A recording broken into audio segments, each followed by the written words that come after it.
hafi buri kibi cyose kiri ku isi uyu munsi cyazanywe n'abantu. Uratekereza ko bishobora guhinduka?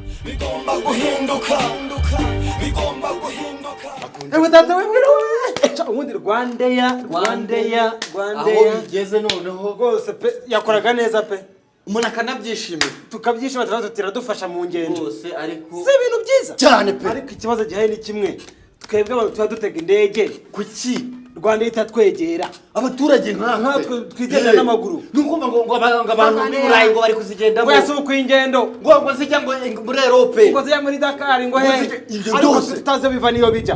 Dore agatekerezo kacu rero, ntabwo Rwanda yakwegereza indege abaturage kandi biroroshye cyane. indege nimwikajya mwiparika i Kanombe honyine, ikajya mu turere, mukayiparika i Musanze muri stade neza ya kabisa. buri karere gafite stade irahari, buri karere gafite stade bajya baparika indege ikararayo, abaturage bakabanza bakayikoraho, igitondo bakayoza, bakumva ko ari n'ibintu byoroshye kuyigendamo, bagakora ku mapine yayo, ko ari ibintu by'Iburayi gusa.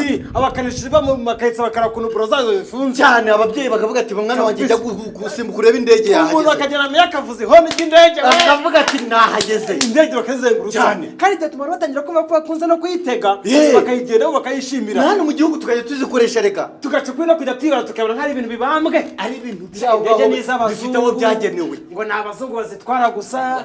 urumva ko twagenda tuyivamo gake gake n'iterambere riza natwe twaza tuti nanjye ejo n'ejo bundi nzatega indege cyane. uzi ko umuntu yumva we yakitegera imodoka akajya mu bihugu bya umuntu akumva yanayitwara. Yes, kandi ko dutwara amamodoka, yegura birashoboka, si agatekerezo se keza cyane. ariko Rwanda iradufasha, urabizi si ibintu byiza bitari ibyo, ibi rwose bigomba guhinduka.